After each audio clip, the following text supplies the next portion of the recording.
வணக்கம் மக்களே, இன்னைக்கு நம்ம வீட்டில் உருளைக்கிழங்கு ஃப்ரை தாங்க பண்ண போகிறேன். எப்படி பண்ணலான்னு பார்க்கலாம் வாங்க. இங்கே பாருங்க, உருளைக்கிழங்கு பொடி பொடியாக கட் பண்ணி வச்சுருக்கேன், கருவேப்பிலை எடுத்து வச்சுக்கிறேன், பூண்டு தட்டி வச்சுருக்கிறேங்க. அவ்வளோதாங்க. இது எப்படி வதக்கலான்னு பார்க்கலாம் வாங்க. கேஸை பற்ற வச்சுக்கலாங்க. வானொலி போட்டுப்போம். அதுக்கு தேவையான அளவு எண்ணெய் ஊற்றிப்போங்க. 1/4 கிலோ உருளைக்கிழங்கு தான் பொரிக்கிறேன்.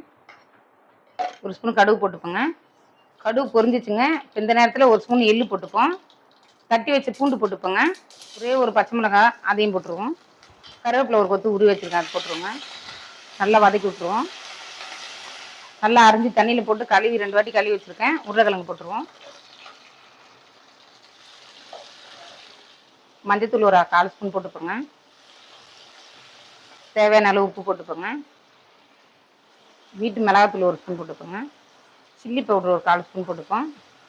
சூப்பராக இருக்கும். பெருங்காயத்தூள் கொஞ்சம் போட்டுப்போங்க. உருளைக்கிழங்கு வாய்வு, அதுக்கு தான் பெருங்காயத்தூள் போடுறேன்.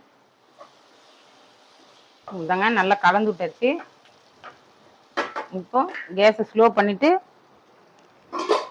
மூடியை போட்டு ஒரு 5 நிமிஷம் சிம்மிலேயே விடுவோம். வெந்துடும். தண்ணியெலாம் ஊற்ற வேண்டியது இருக்காது.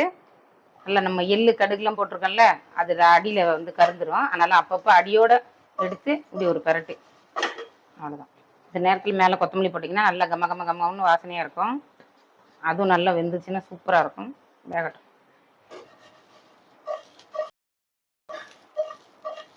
அவ்வளோதாங்க. உருளைக்கிழங்கு நல்லா ஃப்ரை ஆகிடுச்சு. இங்கே பாருங்க, நல்லா மொறுன்னு சவுண்டு பாருங்கள்.